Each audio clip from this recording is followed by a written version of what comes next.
Do you mind us just asking you who you are and what you do, what your role is here? Yeah, my name's Rebecca Homer and I manage the Young Person Service here in Lincolnshire, which is a county-wide drug and alcohol service for young people under 18. Okay, and what does Addaction do, and what do you see as the main objectives of your organisation?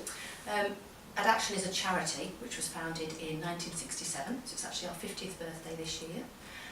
It's an organisation that's evolved and changed over the years, but on the whole what we do is we enable people to change their behaviour to become the very best they can be. So that might be around drug or alcohol use, but it could also be around mental health issues. Okay, and do you mind us asking how Addaction is actually funded? Addaction is funded by a variety of sources. The majority of our funding is local government contracts.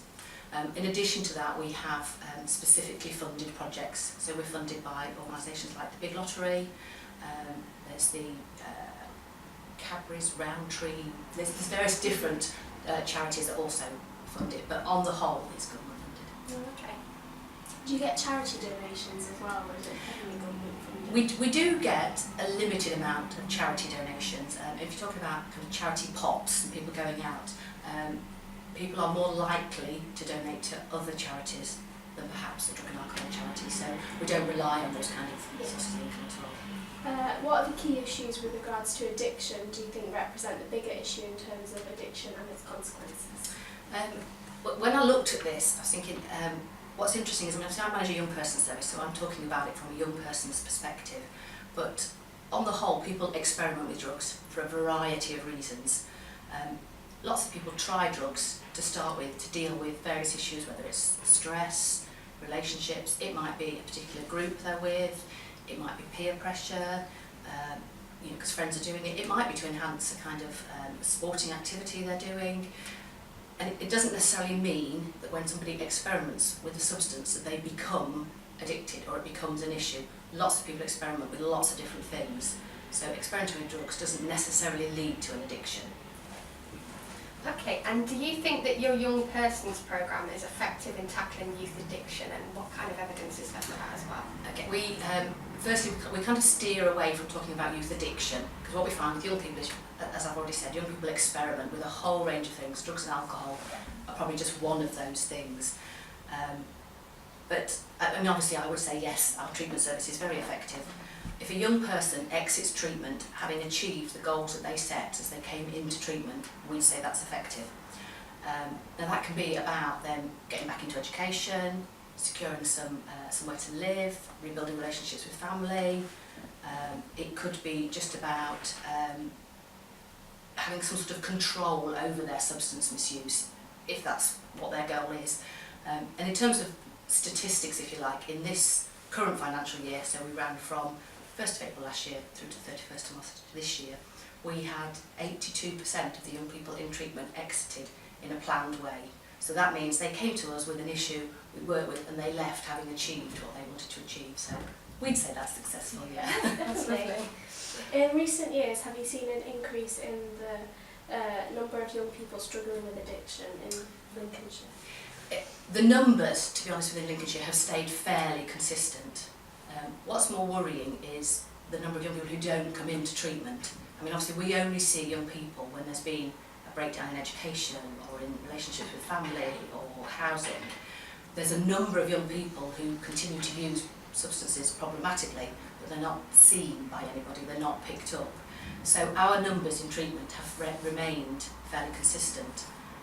One of the issues for Lincolnshire, which I think is the same as many areas, is the new psychoactive substances. So lots of young people are trying drugs that were so-called legal highs, and with those it's the unknown. They don't know what they're taking, they don't know the effects of them, we don't know yet. So it's not so much been about a change in the number of young people, but there is a definite change in the types of drugs young people are using now. Okay, and following on from that, have you noticed, or even the organisation noticed, perhaps a trend in the type or types of drugs that young people in particular are consuming? Yeah, like I said, a lot of young people, historically young people come into treatment services because they're having issues with alcohol or cannabis. It's always been, it's our highest rate of referrals. But now, whilst young people are in treatment, it's then, once they've built up a trusted relationship, that they're telling us they're using legal highs. And that's what's causing the most problems young people still come into treatment because they've got difficulty with alcohol or cannabis. That's our highest rate of referrals. But probably about 30% of the young people we see are using the new legal highs, and that is a big change, and it's the unknown there that's creating lots more problems. There was a 40% reduction in cannabis and alcohol use after the Amy Winehouse Resilience Programme. Do you think more needs to be done in order to prevent rather than treat young people becoming addicted to drugs and alcohol in the first place? Definitely, there's always a place for good early intervention, and the evidence shows the Amy Winehouse Foundation project is working. However, projects like that are very expensive to run. They're very intensive, they're very expensive, and when we look at government funding and budgets, as they narrow, they focus on treatment rather than education. And that doesn't mean there isn't any money for education, but it's a different budget to the budget we're looking at. But there's always scope for good early intervention. Okay. And if you were to pick perhaps just one factor, which one do you believe would determine whether or not a young person would choose to start taking drugs?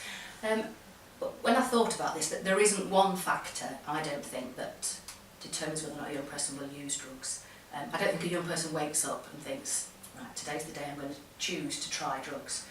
We know from evidence that young people whose parents or siblings or friends are using substances are more likely to use substances. But I don't think there's any one factor that makes young people more likely to use. There's pockets and there's groups of vulnerable young people, but that's about what they're exposed to rather than necessarily a specific choice to start to use substances. Okay. Do you think that because alcohol is legal and considered socially acceptable that young people may struggle to recognise a problem with their habits? I think so, and I think, to be honest, the law around alcohol, we need to be so much clearer with young people about the law around alcohol. Young people under 18, it isn't legal for them to buy alcohol, and there's reasons for that. There's reasons it's put at age 18 because of the dangers it causes to a developing body. So there is lots and lots of guidance around children having an alcohol-free childhood, and obviously that's what we would always advocate. But we know young people drink, so it's about having some really clear safety messages around alcohol. And I think it's important that young people know what the risks are, what the dangers are of drinking, and that's where good education comes in, because young people don't always know the risks because it is so readily available. Yeah. And what role do you think that perhaps poor mental health actually plays in addiction as well? It's interesting because I think what we find is if a young person has an existing mental health disorder, alcohol or drugs will exacerbate that. It'll make it worse. And we know if there's family mental health and a young person uses substances, that again can make those symptoms worse. But the other side to that is that young people, or anybody, will sometimes use alcohol or drugs to self-medicate, so to manage something like a mental health. So it makes somebody with a pre-existing mental health condition more likely to have more of an effect from drugs and alcohol. Okay. Obviously addiction can affect people of all ages, but which age group do you think is suffering the most with addiction? I actually went to our database to have a look to see specifically what age range we have the most referrals from. And at the moment, in Lincolnshire, we would say it's our year 11 pupils, so it's that 15, 16-year-olds that are coming into treatment. And year on year, that's got younger. It used to be our 17 and 18-year-olds, so year on year, the age of young people coming into treatment is younger. You could say that's because treatment has become more available, so they come into treatment earlier rather than later. Worryingly, it could be because young people are using much younger now. Okay, and what do you believe to be the biggest challenge facing young people who are battling addiction? What we always find with young people is it's not so much about the substance, it's about changes in their behaviour. So we're asking young people, in order to stop using drugs or alcohol, to change perhaps who they mix with, the activities they're involved with, sometimes where they hang out. Sometimes it's about rethinking how they cope with things. If they've coped by having a drink or by smoking cannabis, we're asking them to change all those behaviours they've relied on for a long time. And that's the biggest challenge, is yourself changing a behaviour is not straightforward. Yeah, it doesn't happen overnight. No. Is there a pattern with regards to gender and addiction? Within Lincolnshire, we have a fairly even split between the number of boys and girls referred to services, but what we do find is it tends to be girls that are drinking alcohol and boys that are using cannabis more often. That's locally, that's not necessarily the national picture.